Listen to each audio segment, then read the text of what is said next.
Abran sus Biblias, vamos a terminar en esta tarde y vamos a ver rápidamente el capítulo 11 y 12 de Daniel, que son los últimos dos capítulos de este libro maravilloso. En el capítulo 11 de Daniel, del versículo 36 al 45, repito, versículo 36 al 45, se hace un resumen de los últimos días del anticristo. Al final casi de la tribulación, lo que va a pasar con el anticristo, qué va a hacer el anticristo, qué naciones va a atacar el anticristo, qué naciones se van a unir en este periodo al anticristo. Y vemos en el versículo 40, el versículo 36 dice, y el rey, pon ahí en tu Biblia, es el anticristo.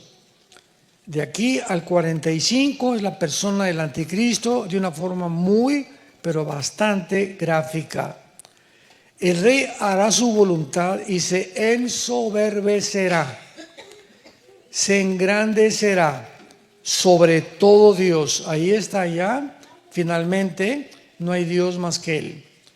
Y contra el Dios de los dioses hablará maravillas y prosperará hasta que sea consumada la ira, porque lo determinado se cumplirá. Del Dios de sus padres no hará caso, ni del amor de las mujeres, ni respetará a Dios alguno, porque sobre todo se engrandecerá. La palabra amor aquí en el hebreo es la palabra Chemda, C-H-E-M-A-D de Daniel, H, Chemda, como suena, y significa un deseo de placer. En otras palabras, hay grandísimas probabilidades, de acuerdo a este versículo, que el anticristo sea gay, que el anticristo sea un homosexual. Bueno, él con el poco tiempo que va a tener, ¿verdad?, de gobernar, no le va a interesar nada, no va a fundar una familia, no va a tener hijos, no va a tener nietos, etcétera, etcétera, y probablemente tiene que ser forzosamente una persona degradada moralmente. Eso es lógico. Dice el versículo 38, honrará en su lugar al Dios de las fortalezas, que es la guerra, es el poder militar, Dios que sus padres no conocieron. Lo honrará con oro y con plata y con piedras preciosas. Con un Dios ajeno se hará de las fortalezas más inexpugnables y colmará de honores a los que le reconozcan, y por precio repartirá la tierra. Versículo 41, entrará a la tierra gloriosa.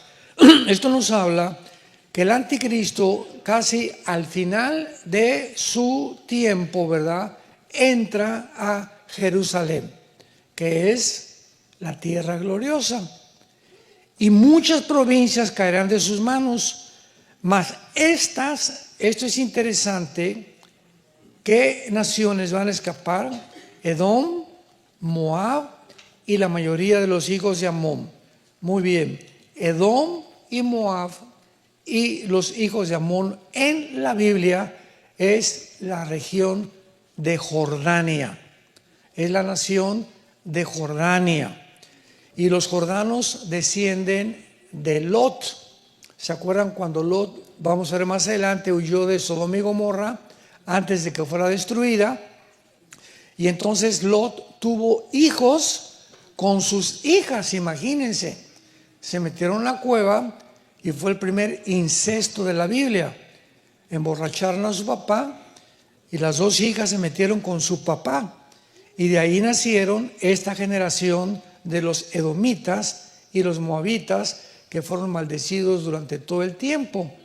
Así que esta región de Jordania, actualmente el rey de Jordania, supuestamente que tiene un afecto por Israel, pero bíblicamente el rey de Jordania va a traicionar a Israel. Entonces vemos que el anticristo va a atacarlos tal vez porque se echen para atrás, pero de alguna manera se va a ir contra la nación de Jordania, por lo que Jordania no formará parte del gobierno del anticristo. Esto es absolutamente seguro. Extenderá su mano contra las tierras y no escapará el país de Egipto. ¿Se acuerdan de Daniel 7? Que vimos que cuando se junten las 10 naciones o los 10 cuernos o los 10 dedos de la estatua de Nabucodonosor, va a derribar, ¿se acuerdan? Va a derribar a 3, y entre estas naciones una de ellas será Egipto, y derribará a Egipto, y los de Libia y de Etiopía le seguirán. Qué interesante que Libia y Etiopía se encuentran en la invasión de Gog y Magog en el capítulo 38 de Ezequiel.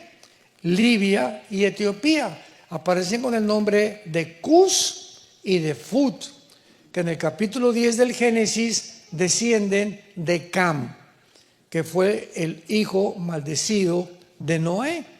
Entonces vemos que estas naciones que forman parte del norte de África ahorita, Etiopía, está junto al Mar Rojo.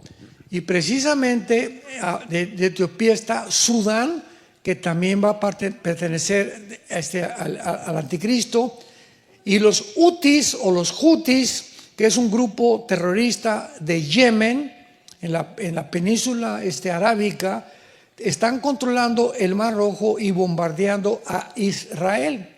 Si cierran el Mar Rojo y si cierran el Golfo Pérsico junto a Irán, viene el caos del petróleo en el mundo, que es lo que muy pronto va a suceder.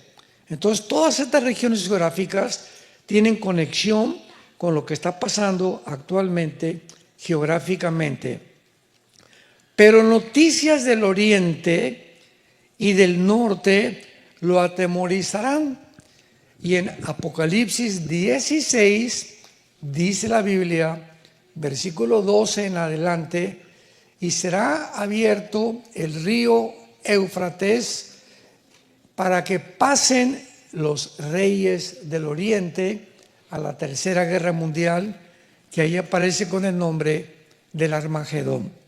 Entonces vemos cómo cuando conectamos los versículos, noticias del oriente, o sea, él va a oír, estando en Israel, que vienen del oriente, posiblemente sea China, Filipinas, Indonesia, Vietnam, naciones del oriente, que van a venir también a Israel para atacar, y esto le va a atemorizar porque él no tiene idea claramente a qué vienen, pero vienen también a exterminar la nación de Israel. Entonces esto lo va a poner muy nervioso al anticristo, y dice la Biblia, y saldrá con gran ira para destruir y matar a muchos, y plantará las tiendas de su palacio entre los mares y el monte glorioso y santo, mas llegará a su fin y no tendrá quien le ayude. O sea, las tiendas, los cuarteles generales del anticristo estarán entre Jerusalén y el mar Mediterráneo, posiblemente en Gaza. La zona geográfica que se encuentra ahorita en disputa para tratar de poder establecer un doble estado en Israel, los palestinos y los judíos. Y en este momento les aclaro que nunca en la Biblia ha existido una nación palestina. Palestina es un nombre que un emperador romano le dio a Israel para borrar el nombre de Israel, a Eola, Palestina. Entonces, ya que llegaron en el 48 los judíos, es Israel. El diablo siempre ha tratado de borrar del mapa a Israel. Entonces, Palestina, nunca ha habido una nación con Palestina, nunca ha existido un pueblo palestino tampoco. Entonces, ¿de dónde sacaron los palestinos llamarse palestinos? Bueno, La explicación es que antes de 1948, cuando los judíos llegaron a establecer su estado libre e independiente en Israel, había muchísimos árabes en la tierra de Israel. Entonces, estos árabes fueron desalojados, no quisieron quedarse a fundar la nación de Israel y se fueron a Gaza. Y en aquel tiempo, ¿verdad? Pues comenzó Gaza a ser ocupada por Egipto y después Jordania por la Cisjordania. Entonces, todos estos árabes que estaban ahí comenzaron a llamarse palestinos para que las demás naciones árabes les dieran refugio, los judíos, y tuvieran los árabes a un pueblo dentro de Israel, porque Gaza pertenecía a Israel, y pudieran invadir a Israel tarde o temprano. Estos palestinos o árabes en Gaza duraron ahí hasta el año 2005. En el 2005 se forma ahí la Al-Fatah, o se forma la OLP Al-Fatah, la Organización para la Liberación de Palestino Al-Fatah, que funda Yasser Arafat, el líder terrorista más grande del siglo XX, que ya murió. Y entonces, cuando se forma en el 2005, los judíos habían colonizado ya casi toda Gaza, pues les mandan que salgan completamente de Gaza para que los palestinos se queden a gobernar Gaza.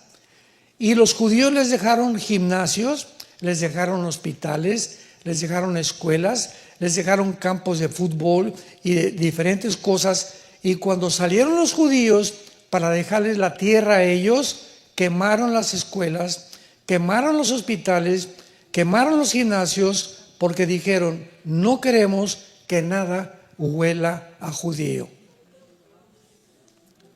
A pesar de que les dieron la tierra, Israel en el 2008 les permite que entren los árabes palestinos de Gaza a Israel a trabajar. Imagínense, les da trabajo a ellos, les permite que poder entrar al ejército,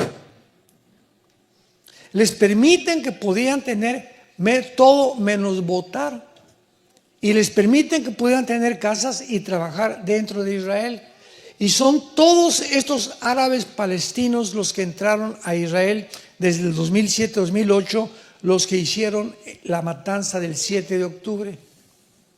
Porque estaban espiando cuando los soldados entraban, cuando salían, y agarraron a Israel en un sábado que estaban celebrando la fiesta de Hanukkah, una fiesta sagrada para Israel, y mataron a más de 1,250 civiles.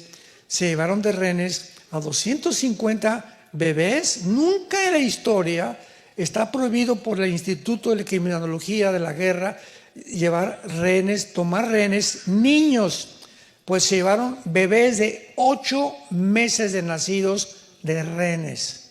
Se llevaron niños de 1 año, niños de 5 o 6 años, jóvenes, adultos y hombres de la tercera y de la cuarta edad. De rehenes a Gaza, a los túneles, donde a todas las mujeres las violaron, a los niños bebés los metían en hornos microondas y los quemaban vivos enfrente de los papás. Toda esta masacre, esto fue un verdadero genocidio. Después el mundo responde al revés, y en lugar de que el mundo, por favor, liberen a los rehenes, no, liberen Gaza y liberen a Palestina. Cuando los mismos ciudadanos palestinos están queriendo ser librados de Hamas, el grupo terrorista. Entonces el pueblo palestino está sufriendo como el pueblo de Venezuela del gobierno, como el pueblo de México del gobierno, como el pueblo de Cuba del gobierno. Los palestinos están sufriendo del gobierno que lo tomó Gaza, un grupo de terroristas, los que se llama Hamas. Y andan con sus banderas desde el río hasta el mar: liberen a Palestina, libérenlos de Hamas, por el amor de Dios. Bueno, todo esto, ¿verdad?, ha sido una campaña diabólica para tratar de distorsionar la realidad, la historia. y como dicen, ¿verdad? Tienes que ir a la tierra de Israel para conocer la verdad. Toda la información que tenemos, ¿de dónde viene? De los medios de comunicación. Y de acuerdo a la influencia que los medios de comunicación tengan, como la famosa televisión CNN, que es la más diabólica de todas, yo esa estación no la oigo para nada, porque todo lo que oigas es ataque, ataque, ataque al cristianismo, ataque al gobierno, ataque a esto, ataque a Israel. Es una cadena completamente antisemita, diabólica completamente, y todas son puras distorsiones. Trump dijo que iba a acabar con ella, pero desgraciadamente no ha podido acabar con esa cadena de televisión, de acuerdo a la segunda enmienda de la Constitución de Estados Unidos, que permite la libre expresión. Aquí en este país puede haber iglesias de Satanás. ¿Sabían? Por la libertad de expresión de la segunda enmienda. Muy bien. Entonces, en el capítulo 12, que es el último capítulo de Daniel, comienza diciendo en aquel tiempo. ¿De qué tiempo está hablando? Del final tiempo de la tribulación. Vámonos cronológicamente a ubicarnos. En aquel tiempo, o sea, en los últimos 3 años de la tribulación, se levantará Miguel.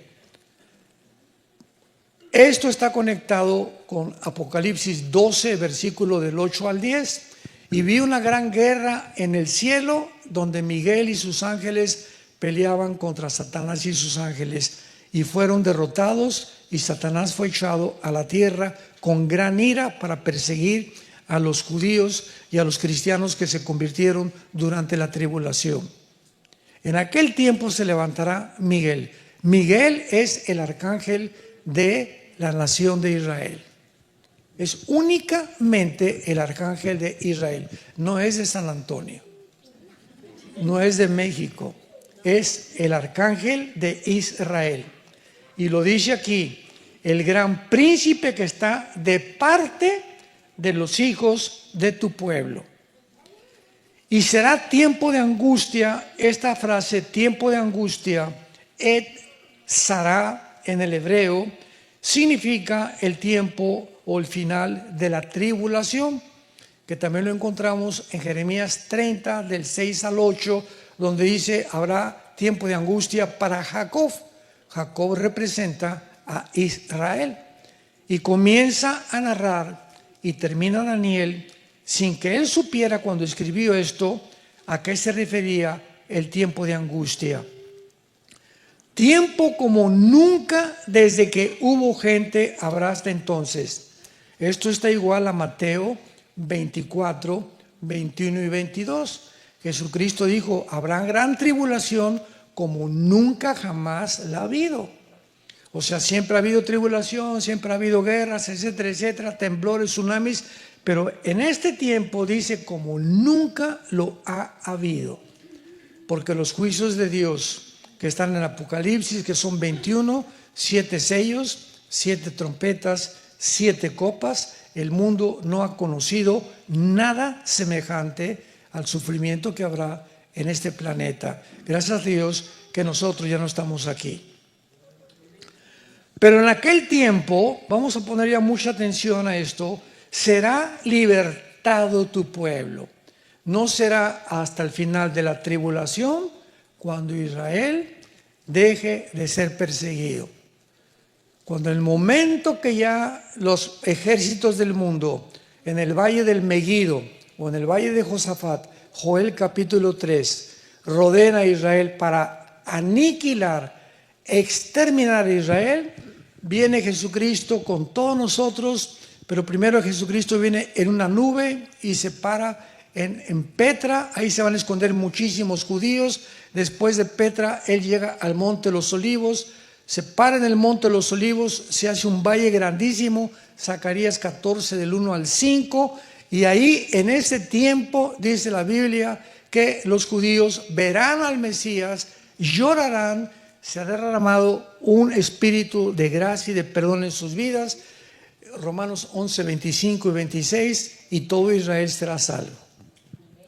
aquellos que reconocieron al Mesías, porque va a haber miles de judíos también en el infierno. O sea, no todos los judíos van a ser salvados, solo aquellos que le entregaron su vida al Mesías. Dice, todos los que se hallen escritos en el libro. Muy bien. Y muchos de los que duermen en el polvo de la tierra serán despertados. Y aquí vemos una resurrección en la venida de Cristo. En la Biblia hay dos resurrecciones. Juan capítulo 5, dijo Jesucristo, ven en la hora cuando todos los que están en los sepulcros oirán la voz del Hijo del Hombre, unos para vida eterna, otros para condenación eterna. Ahí parecería que las dos resurrecciones son iguales, o hay una similitud en la resurrección, o serán el mismo día. Sin embargo, la primera resurrección lo explica 1 Corintios 15, 32 en adelante, el apóstol Pablo, diciendo, primero fue las primicias Cristo, después resucitarán los que somos de Cristo, el rapto nosotros, y en tercer lugar viene la resurrección al final de la tribulación. En el milenio va a haber otra resurrección. Al final del milenio, el gran trono blanco, Apocalipsis 20, del 15 al 19, y habrá 4 o 5 resurrecciones que se llama la resurrección de los injustos. Pero la de nosotros se llama la primera resurrección, porque resucitamos en el rapto, después la resurrección de los 144,000, los 2 testigos van a resucitar al final de la tribulación. Todos ellos pertenecen a la primera resurrección, la resurrección de los justos, que somos nosotros. Entonces, dice la Biblia, serán despertados unos para vida eterna y otros para vergüenza. En el rapto, ¿quiénes vamos a resucitar? Esto es muy importante. No todos. Tú te vas a quedar, a ver. Yo no dije quién, ¿verdad?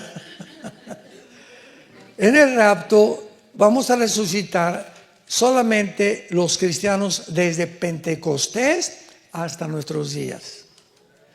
Los santos del Antiguo Testamento van a resucitar después de la tribulación, o sea, los judíos. ¿Cómo lo sabemos? Porque en primera de Tesalonicenses 4, del 10 al 17, que habla del rapto, dice, y los que son de Cristo resucitarán. Los que somos de Él, los que estamos en el cuerpo de Cristo, que es la iglesia, somos un cuerpo bautizados en el cuerpo de Cristo. Él es la cabeza, nosotros unos el pie, dice 1 Corintios capítulo 12, otros la nariz, otros la oreja, pero el cuerpo de Cristo se conforma con Él como la cabeza, y este cuerpo, la iglesia, no existía en el Antiguo Testamento.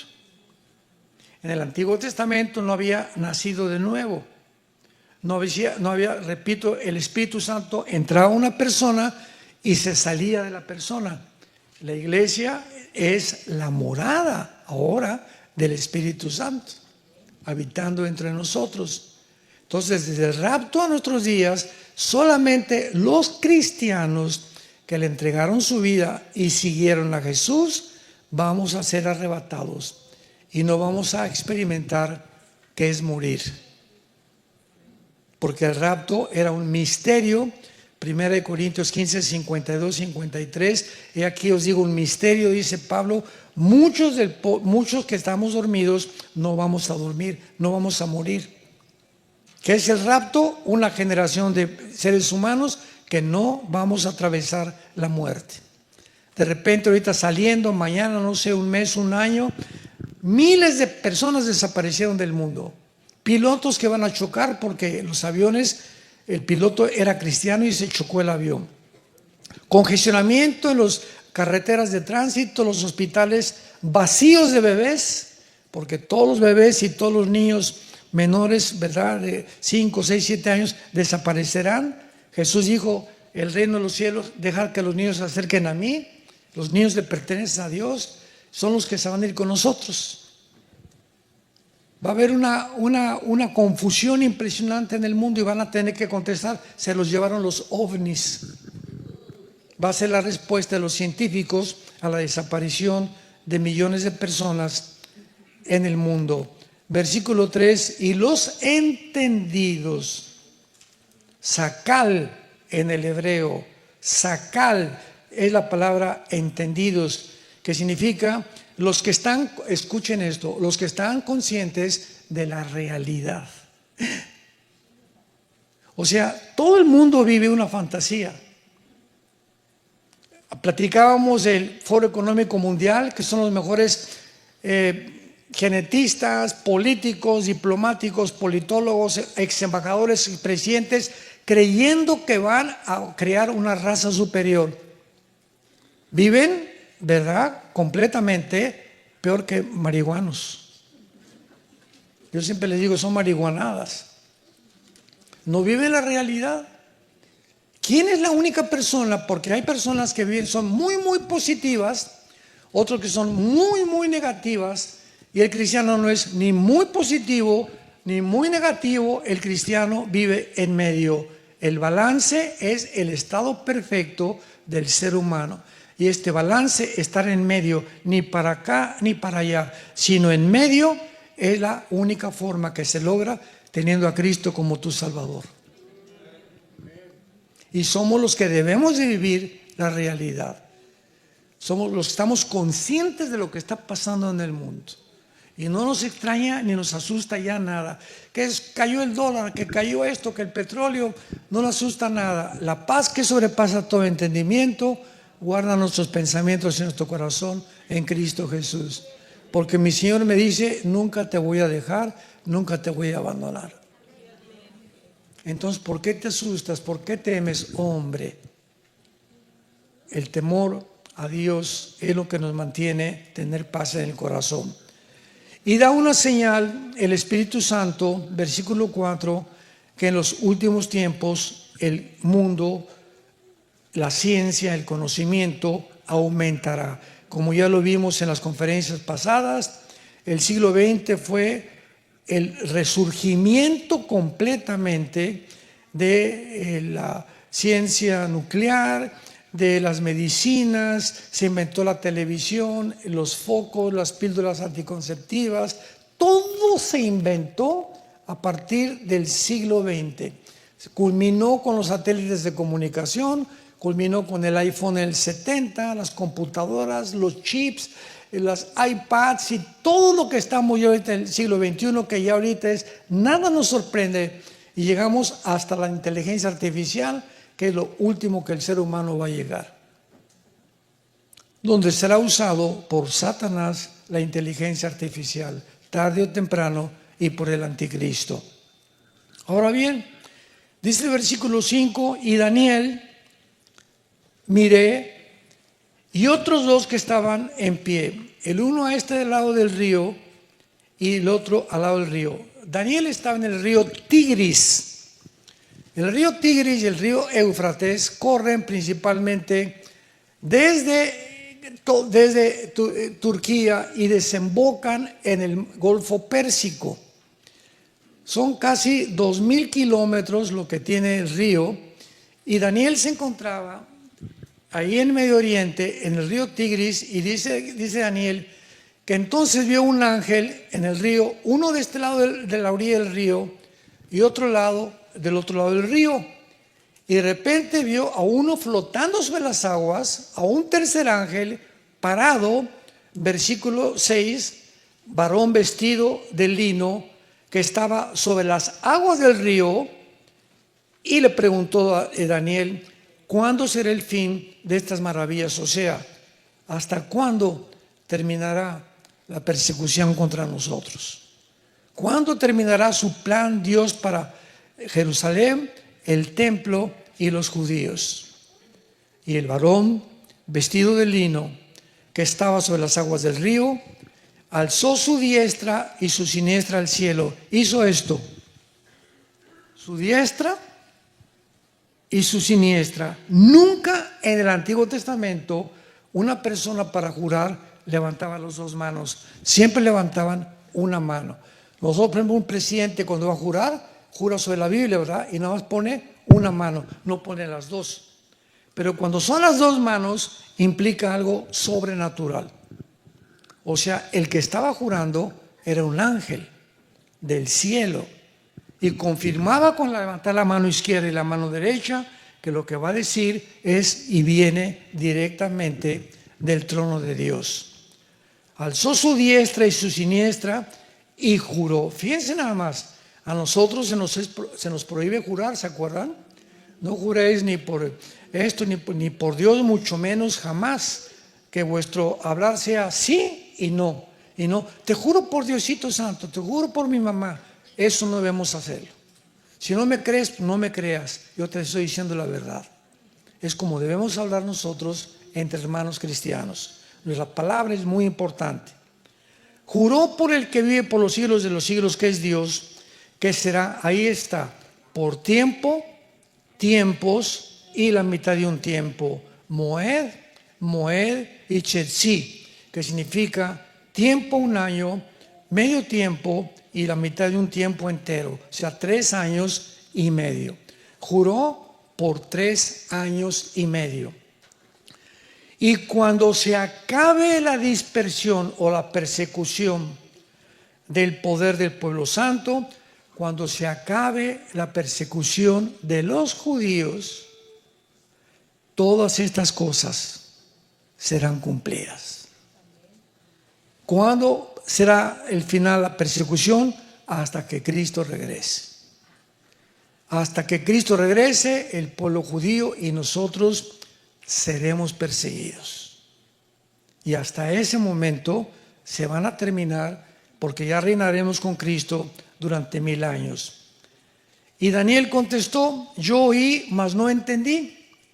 Y le dije: Señor, ¿cuál será el fin de estas maravillas o de estas cosas? Él respondió: anda, Daniel, estas palabras están cerradas y selladas hasta el tiempo del fin. Escuchen lo que dice la Biblia. Nadie va a entender esto, ya lo vimos, hasta la generación que estamos viviendo nosotros. Muchos limpios y emblanquecidos serán limpios y emblanquecidos y purificados. Los impíos procederán, o sea, los malos van a seguir siendo malos, pero más que malos van a llegar a la perversión, a la degradación. Y ninguno de los impíos entenderá, pero los entendidos, los sacal, comprenderán. Vemos nosotros que en este tiempo en que estamos viviendo, lo que más necesitamos es entendimiento de lo que está pasando en el mundo. ¿Quién tiene la razón? ¿Los de Hamás? ¿O es realmente genocidio lo que está haciendo Israel? ¿Quién tiene razón ahorita lo que está pasando con Estados Unidos, con Trump en el Medio Oriente? ¿Se venderá Trump a los árabes? ¿Va a traicionar a los judíos o no los va a traicionar? ¿Qué naciones formarán parte del anticristo? Todas estas dudas las hemos visto en este seminario. ¿Con qué razón? Para que tengas entendimiento y sepas y abras los ojos de lo que está pasando en el mundo.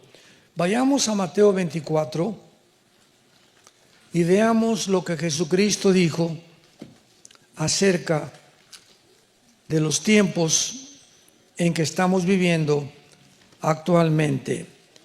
Dice Mateo 24, versículo 36 en adelante, es Jesús hablando, mas del día y la hora nadie la sabe. Del 36 al 51 es el rapto de la iglesia. Todo esto que vamos a leer ahorita es el rapto de la iglesia. El día y la hora, ¿de quién está hablando? Del rapto.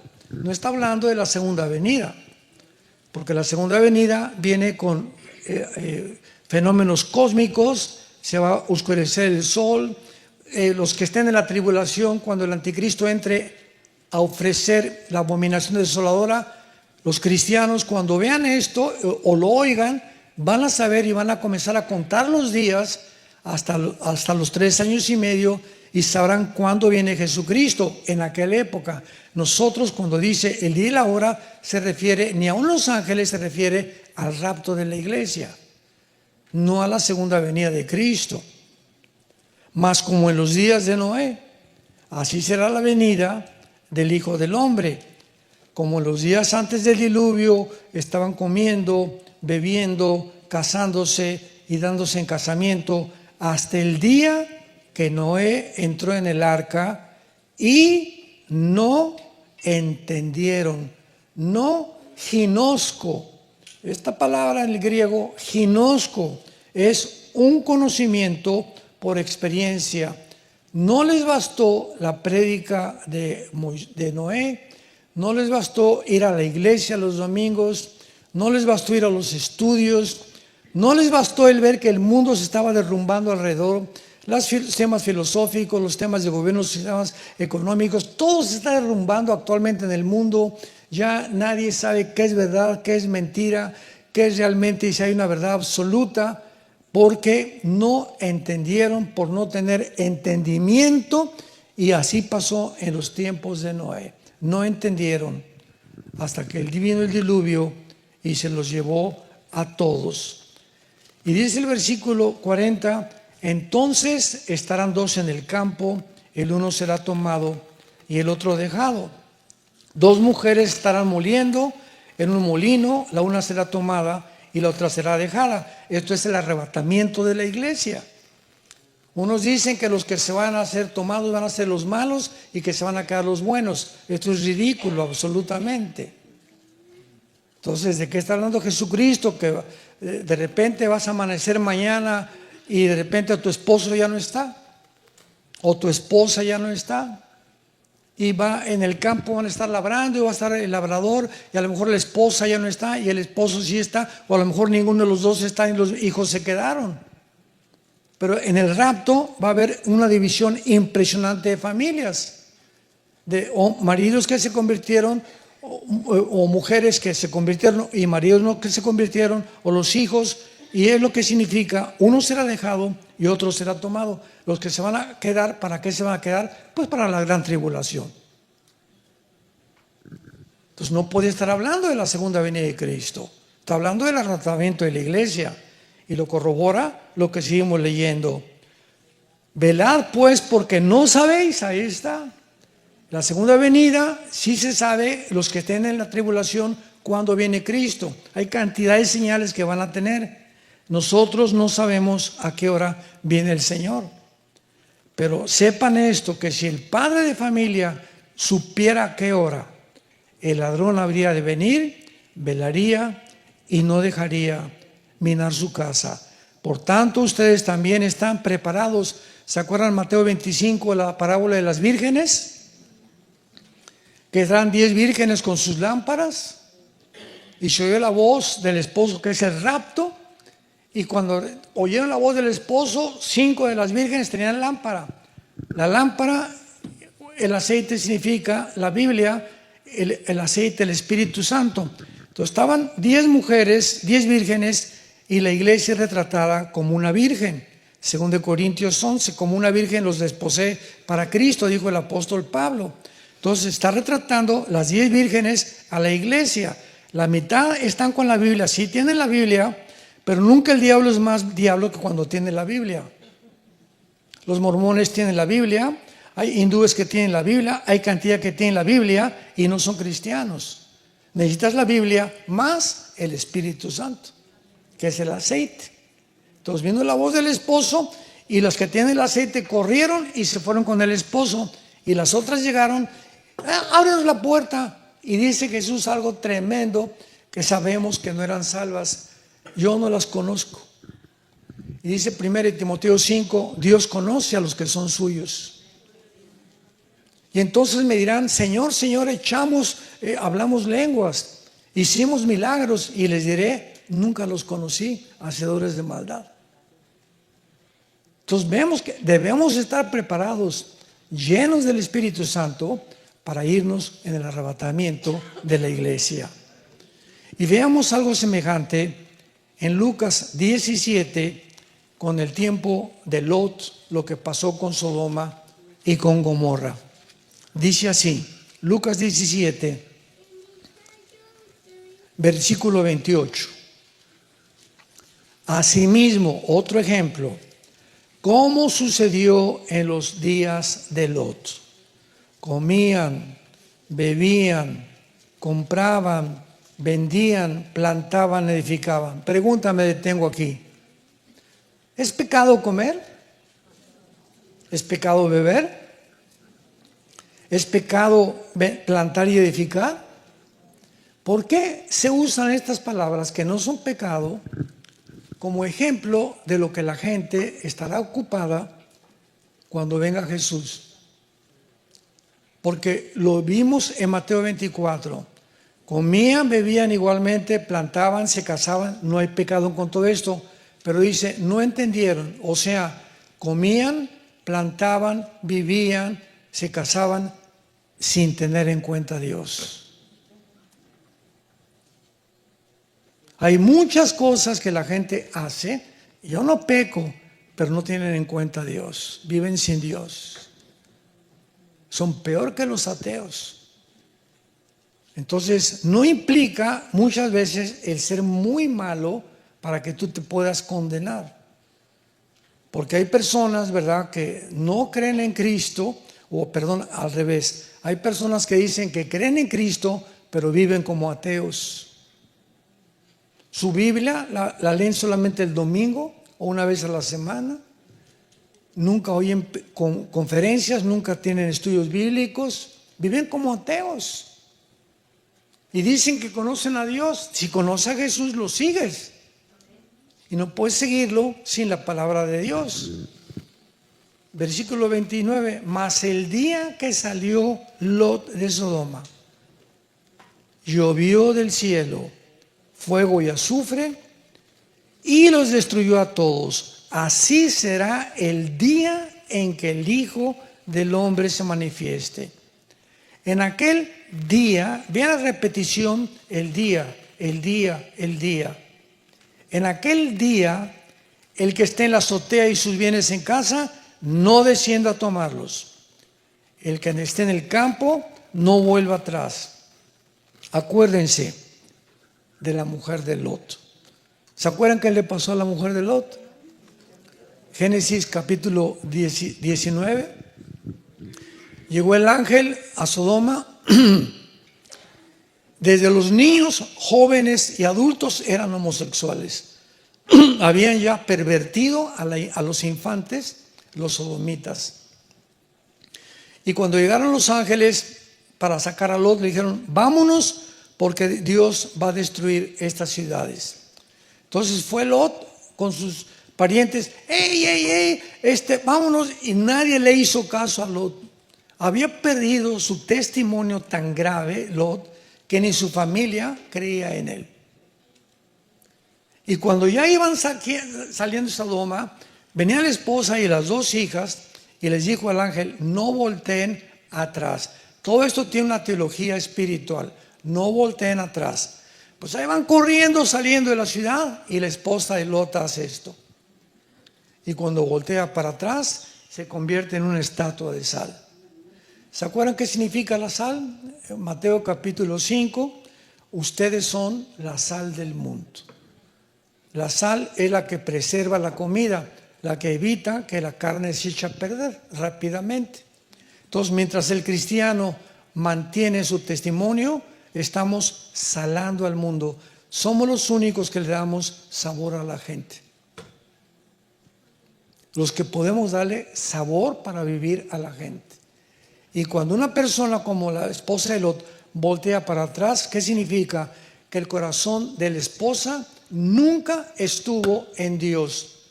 Ella volteó y quería ver dónde estaba su mundo, su salón de belleza, etcétera, etcétera, sus vestidos, su dinero, todo aquello, porque su corazón estaba en el mundo. Realmente hay cantidad de mujeres y de hombres que no están esperando con ansias. Muchos dicen, ay, pero yo quisiera que venga dentro de 10 años porque quiero comprar un coche y me falta comprar una casa y quiero ver a mis hijos, a mis nietos crecer. Por el amor de Dios, hermanita, hermanito, ya crezcamos, ya seamos maduros. Cuando vamos con Cristo, tus nietos van a estar mejor, vamos a tener mejores cosas.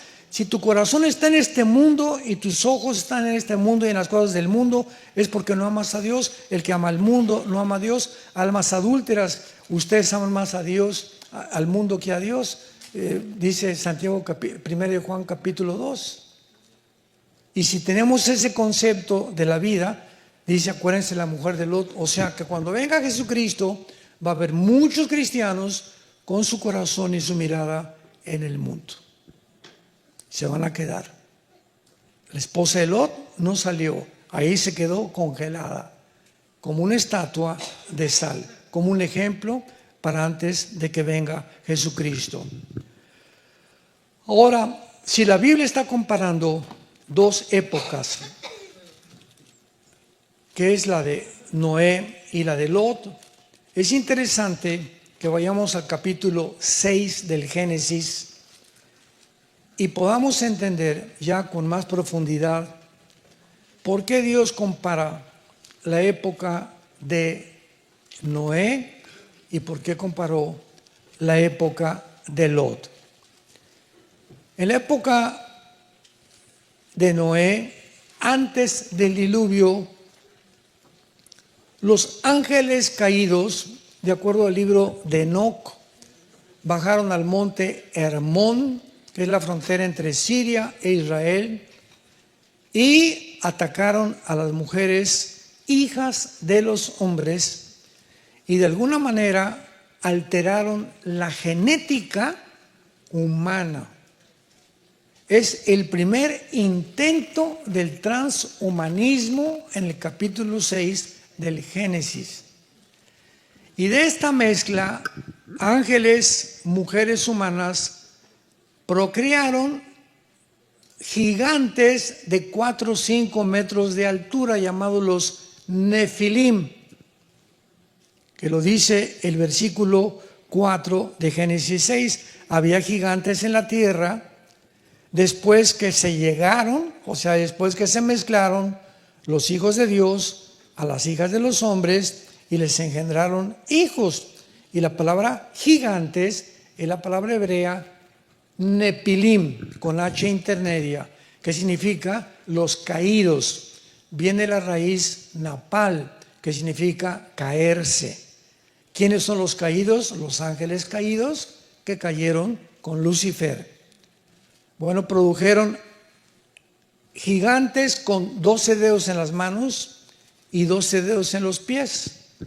Y estos gigantes pervirtieron completamente al ser humano, le dieron al ser humano conocimientos de cómo construir las torres de Giza, las torres de Machu Picchu en Perú, a los mayas cómo pudieron hacer el calendario de 365 días sin telescopio, sin computadora. O sea, hay vestigios en el mundo de que una civilización antes que nosotros estuvo en este mundo y dejaron su huella.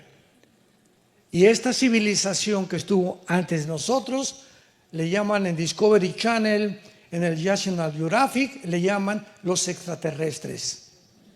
Que de alguna forma fueron extraterrestres, pero son los ángeles caídos que habitaron el mundo durante 1000 años antes del diluvio. Pero vean ustedes las características en el versículo 6 de esta generación. Génesis 6:5. Vio Jehová que la maldad de los hombres era mucha en la tierra y que todo designio de los pensamientos del corazón de ellos era de continuo hacia el mal. Versículo 11 y 12. Y se corrompió la tierra. Esta palabra corromper es la palabra hebrea sachat, con S de Samuel y CH. Sachat se pronuncia, que significa corrupción moral. Moralmente la raza humana estaba como en el tiempo del siglo XXI, sobre todo con la administración pasada en Estados Unidos de los demócratas que propagaron el movimiento LGTB, que a los niños se les enseñara la ideología de género en las escuelas desde los 5 años de edad, que se autorizaran todas las clínicas de aborto en Estados Unidos. Nunca la degradación moral en este país había llegado como la administración pasada. Se corrompió la tierra y estaba la tierra llena de Hamás.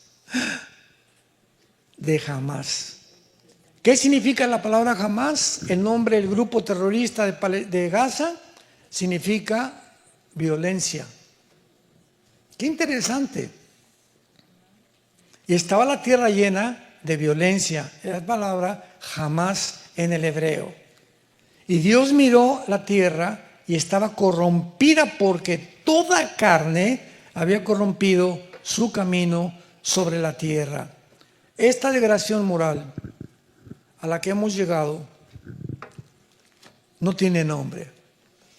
Acordémonos en Daniel, que dice que cuando los transgresores, Daniel 8, 23 al 25, cuando los transgresores lleven al colmo, se levantará un rey altivo que es el anticristo. Yo le pregunté a Dios hace algunos años, ¿cuándo se podría decir, Padre, que hemos llegado al colmo de los pecados? O sea, siempre ha habido homosexualismo, siempre ha habido degeneramiento con la tierra, etcétera, etcétera. ¿Cuándo se puede decir que ya llegamos a derramar la gota del vaso de agua, en la que tú dices, voy a tener que intervenir, como lo hiciste en el diluvio y como lo hiciste en Sodoma y Gomorra? Les voy a decir cuándo. Cuando desde el año pasado comenzaron a planear que se va a consumar en el siglo 20, en el año que sigue, 2026, autorizar y legalizar la pedofilia. Ahí ya no tiene nombre como seres humanos lo que quieren hacer, legalizar las relaciones sexuales con niños menores de edad. Que ya puedes violar a un niño de 5 o 6 años y no te vas a la cárcel. O que se pueden casar un hombre de 25 años con una niña de 10 años de edad, que en algunos países ya lo están haciendo. ¿Saben quién lo va a legalizar? Las Naciones Unidas. El año que entra quieren legalizar la pedofilia. Se propuso durante la administración, primero de Obama y después pasada con el presidente Biden, no se llevó a cabo, la detuvo el presidente Trump y vuelven otra vez a querer legislar las Naciones Unidas, legalizar la pedofilia en el mundo. Jesús dijo, el que se meta con un niño, más vale que se amarre una piedra en el cuello y que se eche al río. No hay mayor crimen para Dios que adoctrinar, pervertir, echarle a perder a un niño su vida sexual, su mente, porque son traumas que son años para que él pueda recuperarse y recuperar la salud mental, que hacer esto con un niño no tiene perdón de Dios. Ya no se puede llegar a más profundidad de pecado y de degradación moral. Y rápidamente, antes de terminar, Isaías 27 nos lo dice claramente. Rápidamente, para terminar, en Isaías 24, encontramos estas palabras que describen el final de la humanidad. Lean en su casa todo Isaías 24. Describe la caída de la humanidad. Pero vean las 3 razones por las cuales el mundo va a ser maldecido para que suceda lo que va a suceder. Dice versículo 4 al 6, Isaías 24, versículo 4, se destruyó, cayó la tierra, enfermó, o sea, están enfermos ya, cayó el mundo. enfermaron los altos pueblos de la tierra, y la tierra se contaminó bajo sus moradores. Número 1, porque traspasaron las leyes. Número 2, falsearon el derecho. Y número 3, quebrantaron el pacto sempiterno. Por esta causa, la maldición consumió la tierra. La tercera cosa, quebrantaron el pacto eterno, es el pacto del matrimonio. Es el pacto de la familia. Lo primero que Dios instituyó fue el matrimonio con Adán y Eva. El matrimonio es la institución más santa, más sagrada que existe en la Biblia, el matrimonio. Porque es el matrimonio donde se producen la familia, un hombre, una mujer, los niños y la descendencia y los nietos o bisnietos, tercera y cuarta generación.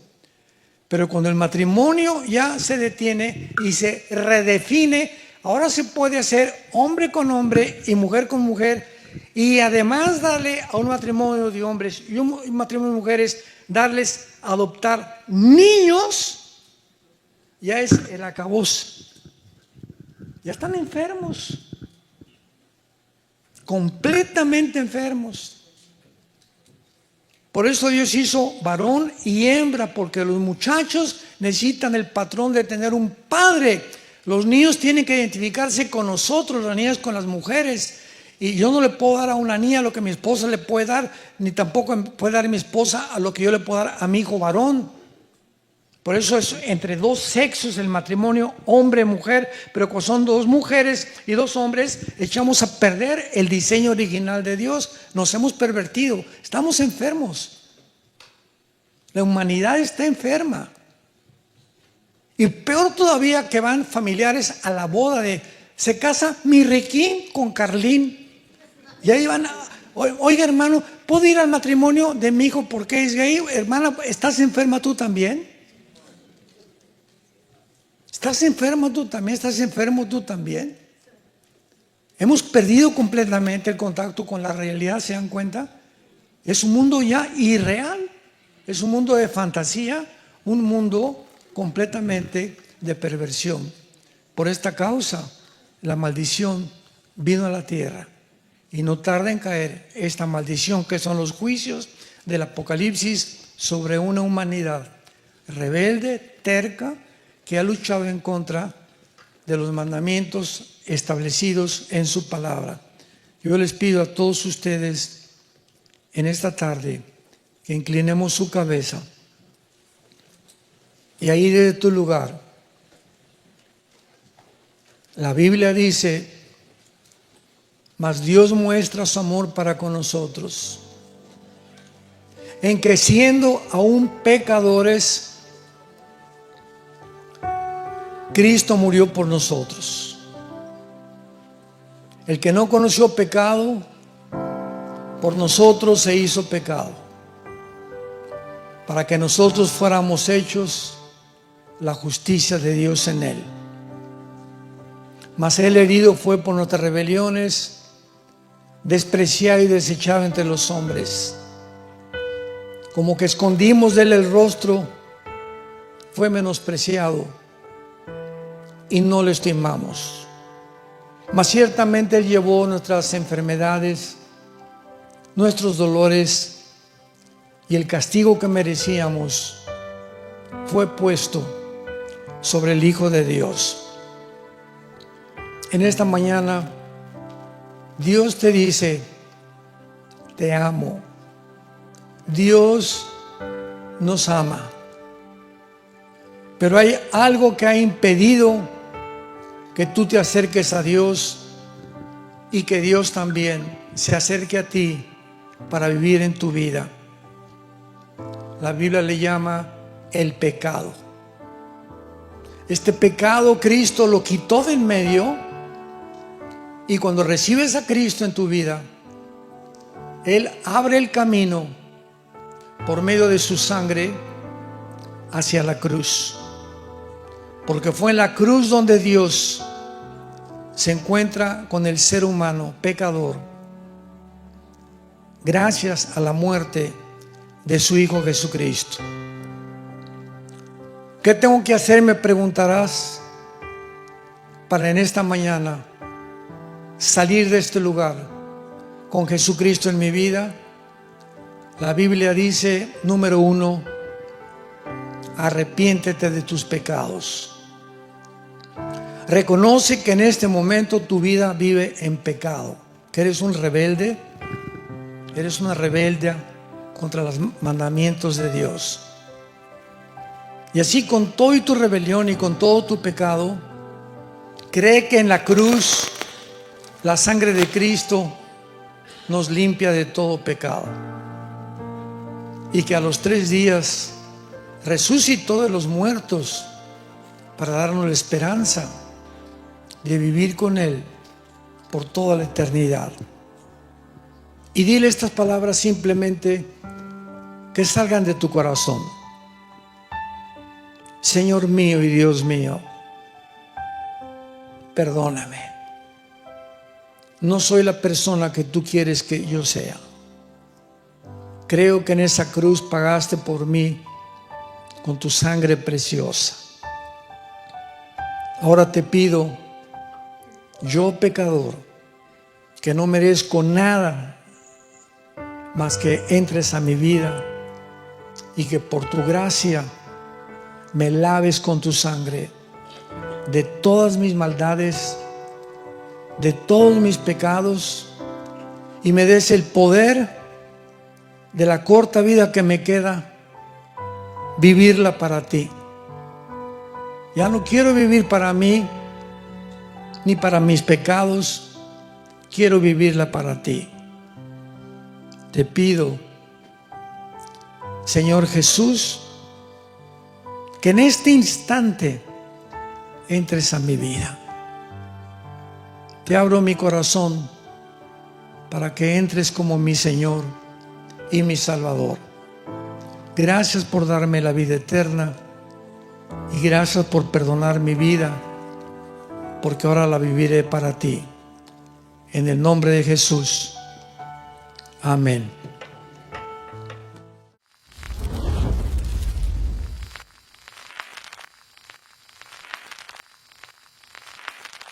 Aún continuamos buscando la manera de poder elevar este ministerio.